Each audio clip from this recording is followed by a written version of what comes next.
This video is brought to you by my official Metatron Frogmouth Knight plushie, made in collaboration with Makeship. This is part of a charity event which I have initiated to help children with cancer. More on that later. In cultural genocide.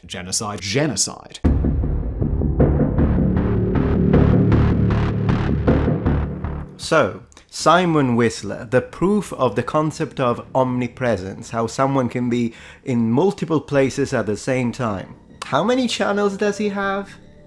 Okay, jokes aside, Simon Whistler is a very successful content creator and YouTuber who is the host of several channels dealing and talking about a plethora of different topics. Because of the fact that I know that Simon Whistler is very open to people not agreeing or disagreeing with some of the points that he makes on his videos, I know that he will not take this as a personal offense or as an attack ad personam. I'm only attacking the arguments, specifically 3 arguments that he made on his recent video. And of course I like to underline that with a YouTuber like him choosing to talk about so many different things, it's basically impossible to never get anything wrong. So I appreciate Simon because in the face of criticism he responds very positively, differently from what other YouTubers that make completely wrong videos do.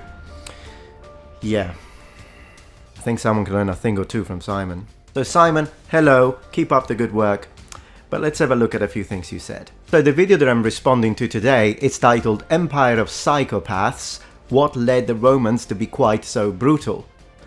Led being pun intended. So on this video, Simon seems to be pushing the idea that the ancient Roman Empire was an empire of psychopaths, and then to prove this point, he brings forth several atrocities perpetrated by the Romans. Now on this video, I'd like to focus specifically on 3 points that he makes and counter them. The destruction of Carthage and the consequent salting of the earth, the conspiracy about lead poisoning, which supposedly made the Romans into maniacs, and the genocide accusation on Julius Caesar. We'll review the information presented and then we'll assess its validity through what I would consider to be a growing body of scientific data drawn from several or multiple sources, both period and modern. Worse still was the fate of Carthage over a century earlier. When the Romans won the Third Punic War, they did not just seek to humble, humiliate, and punish the Carthaginians. The Romans sought to wipe them from existence. Well known is the Roman destruction of the city of Carthage in modern-day Tunisia, as is the salting of the earth around the city from which the Romans had hoped their enemies could never grow crops again. Carthago delenda est. The Punic Wars and the destruction of Carthage is absolutely a fascinating topic, so I'd like to begin from this one. The first point I'd like to make is that without giving a precise historical context onto the gravity of such a conflict in the period, meaning the Roman Republic versus the Carthaginian Republic, without proper context, it's really difficult to guard from selective bias when we're making statements when it comes to the level of brutality of a civilization. What was the context that led the Romans to decide to completely annihilate Carthage? And did it make them exceptionally brutal? In short, this was not just a war between 2 Mediterranean rivals. It was a war that ended in cultural genocide. Well, let me put it this way. If Carthage had won, there would be no Rome today. Literally, if I had to contextualize this in like 2 sentences, I would say, do you know the movie Highlander? They were arch enemies and they both constantly tried to destroy each other. As is the salting of the earth around the city from which the Romans had hoped their enemies could never grow crops again. This is probably the part where I take the most issue with. The fact that you are stating this idea of Rome burning the city to the ground, destroying everything and then salting the earth. Well, that didn't happen. It's a myth. The salting of the earth, I know we keep hearing it over and over, still a myth. Let me prove it to you. Now, this isn't Simon alone. Many people repeat this idea of Rome salting the earth when destroying Carthage. But I think it's important to, instead of repeating what other people say, pay close attention to the momentous event that happened in 447 BC during the destruction of Carthage. What do period sources tell us? Namely, what classical author is the one that tells us about this idea of the Romans salting the earth? Because if we say this, someone must have told us, right? Well, here's the thing. There isn't one single classical period author that tells us about the salting of the earth, not only as a sort of symbolic ritualistic measure, but also as a form of rendering the ground infertile. Not one. And yet we have a lot of accounts. Let me show you. Does Polybius tell us anything about this? No. How about the Epitones or Livy's History, book 51? There is a lot of information about Carthage. Any mention of salting of the earth?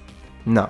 Now, even though some of the most important books from Diodorus were lost, the ones we have mention the siege and the destruction of Carthage, but that's all they tell us, that it was razed to the ground. Appian is the first historical source that mentions the fact that the Carthaginians were annihilated as a result of the destruction of the city, and that the legions were given free permission to plunder. Still no salt. Orosius tells us that the fire in the city burned for 6 days in a row. Cicero mentions the destruction of Carthage a dozen times in his letters. No mention of salt.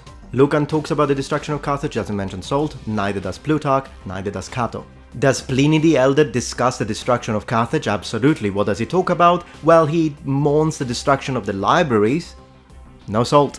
And let's keep in mind that salt was very important to the Romans. They used it as salary. This is where the word salary comes from the word salt. And the book Naturalis Historia has an entire section dedicated to salt. But no mention of Carthage.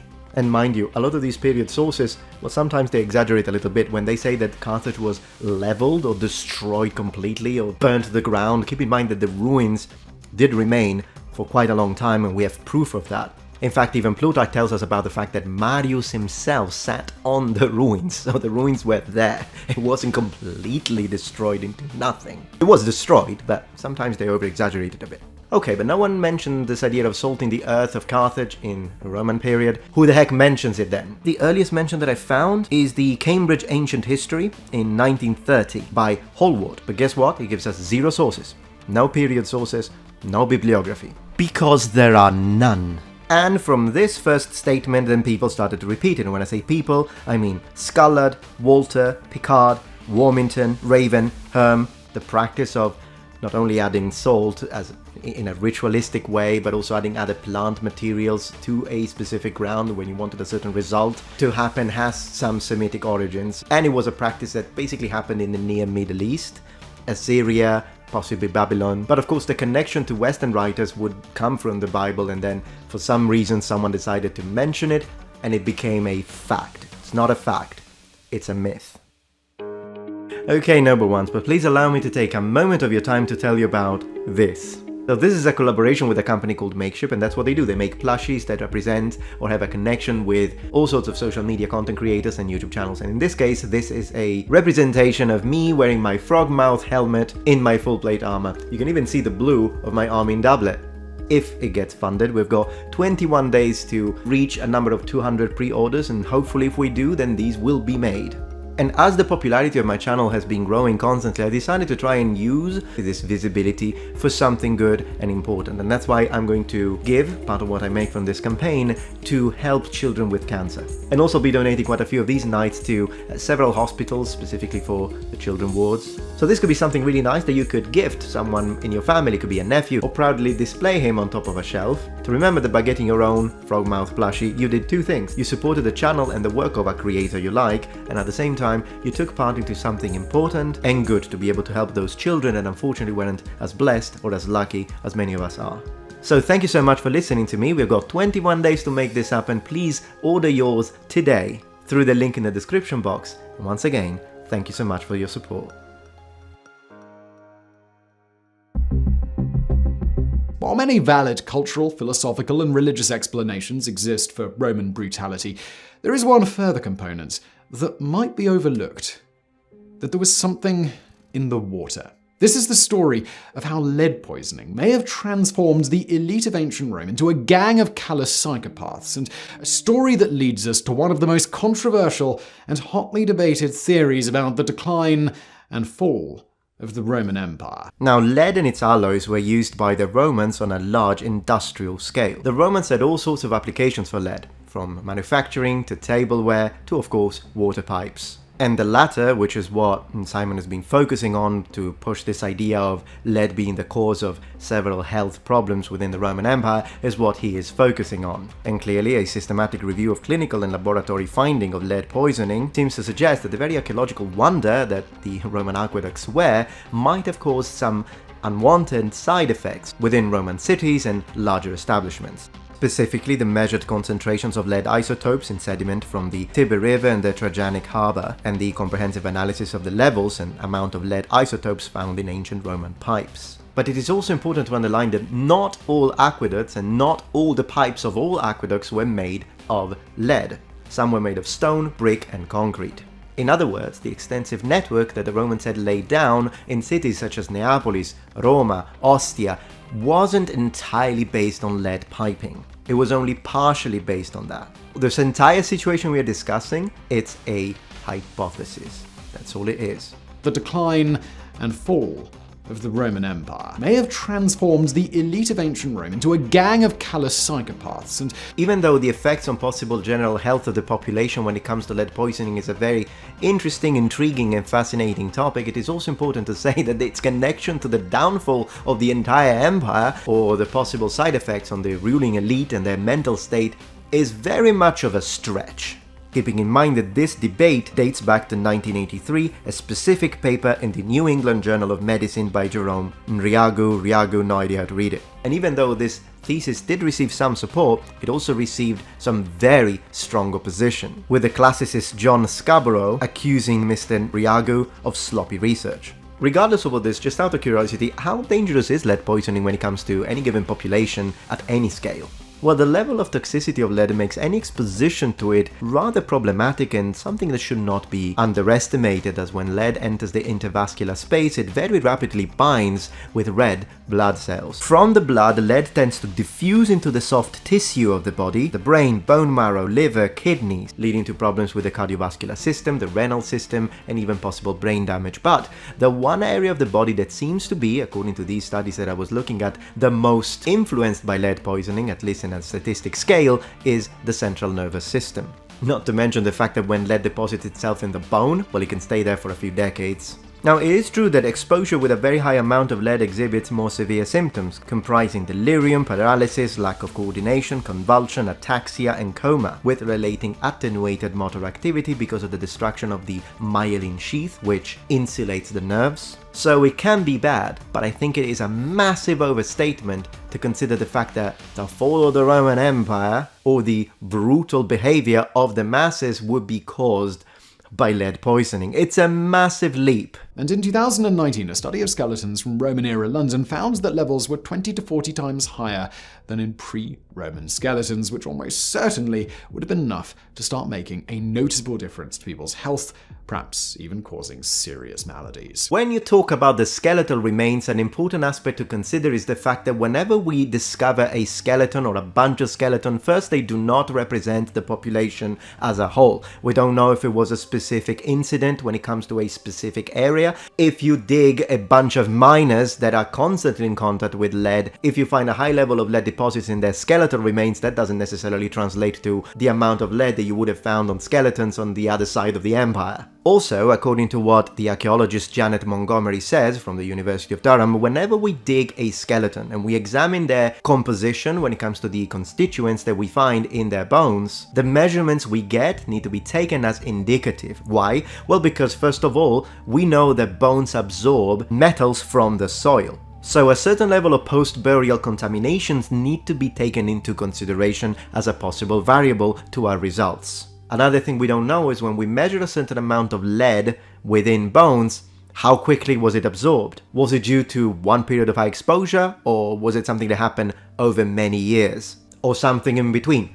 No idea. In other words, this is all entire speculation. There is a great book that I would suggest you to read though if you're interested and you want to learn more about this, and it's Toxicology in Antiquity. Take an entire generation of Roman elites and city dwellers, dose them with regular amounts of lead poisoning as children, watch their developmental problems blossom into full-blown personality disorders. Then continue to dose them with lead poisoning when they're adults and get them to raise yet another generation of children who are also exposed to lead poisoning. Eventually, you create a multi-generational culture of badly adapted adults who might be more prone to acts of violence, gruesome torture, callous disregard for human life, and impulsive, despotic behaviors that seem to violate basic human decency.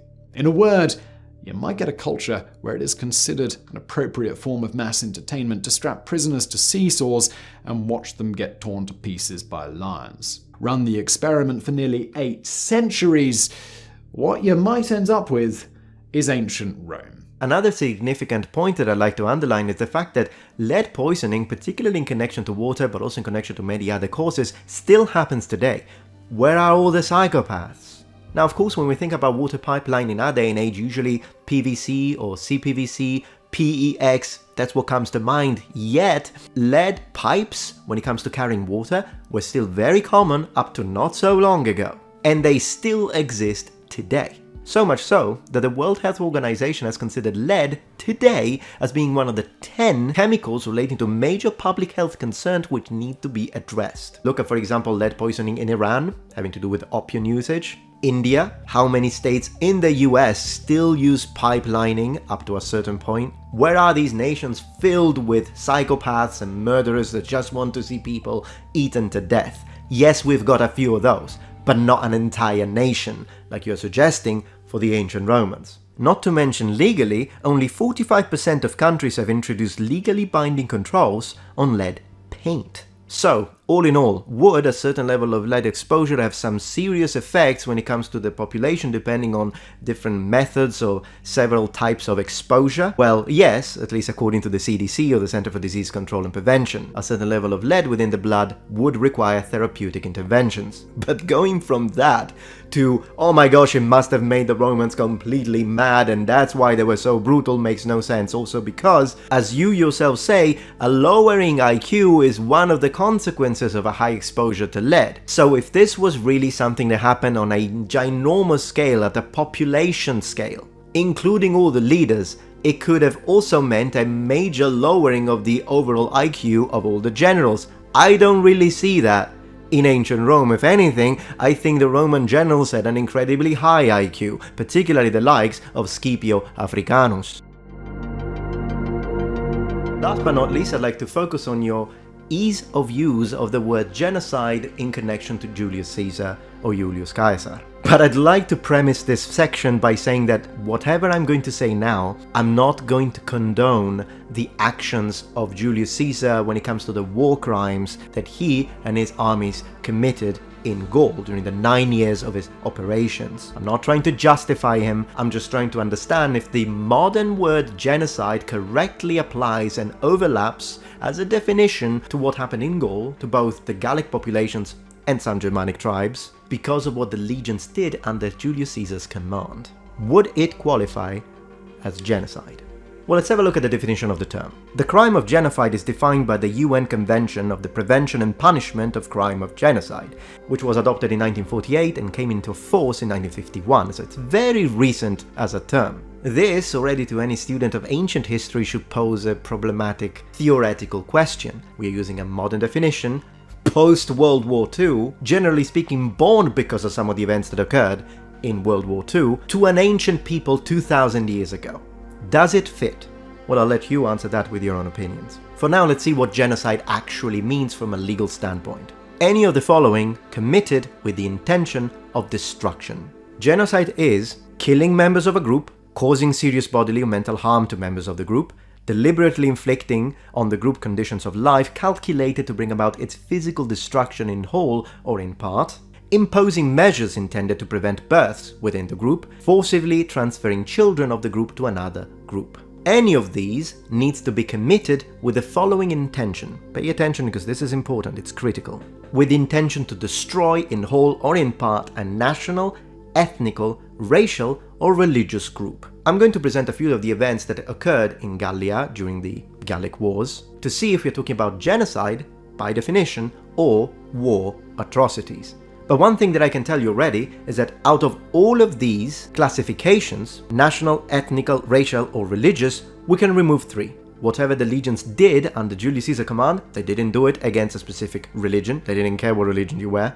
It wasn't against a specific ethnic or racial group, given Julius Caesar, as we read the De Bello Gallico, doesn't really say many good things about the Germanic tribes, and the Gauls, at the end of the day, from his point of view, and that of the Greeks, they are barbarians. But his intentions were not to destroy them because of their race or because of their ethnic group. So really the only one that could perhaps partially apply is the national one, although then again, a modern nation is not the same as an ancient confederation of tribes. It is also important to underline the fact that genocides in the modern sense occur both during war and in situations not dictated by any war or conflict.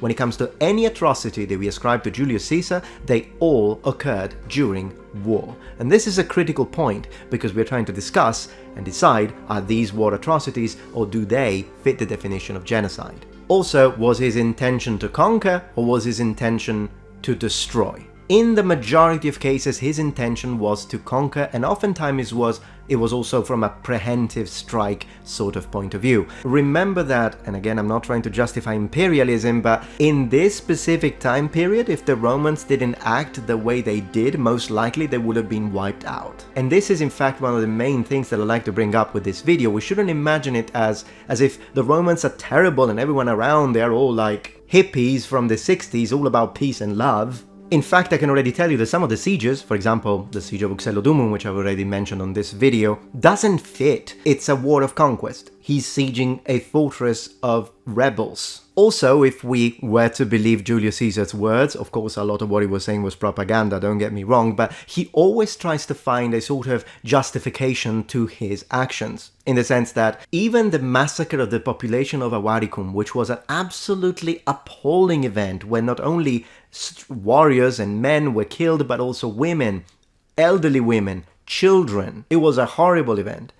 But why did he do it? Did he do it because his intent, the reason why he moved his legions in that specific space, in that specific point in time, was to destroy them all? No. He tells us that what happened on that day, on that river, was the result of a treachery, of something that had happened between these Germanic tribes that had entered Gallia during military operations.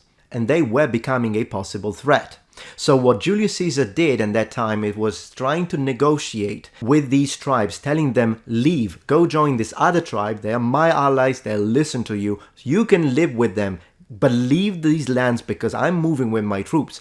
And during this time of truce, the warriors from these tribes decide to attack the Romans with a surprise attack, and they try to destroy their cavalry detachment. The Romans don't respond well to that, so when the leaders of the tribe, as they failed to destroy the Romans as they wanted to, they come to apologize, the Romans take them prisoners, and then they counterattack. The event of the counterattack was terrible. This is when all of those civilians got killed, but Caesar also tells us that the reason why they got killed was not because he ordered it, but because the legionaries were so angry that their comrades from the cavalry detachment got murdered like that he couldn't stop them. Does that justify the event? No. But does it make it fit neatly into the definition of genocide?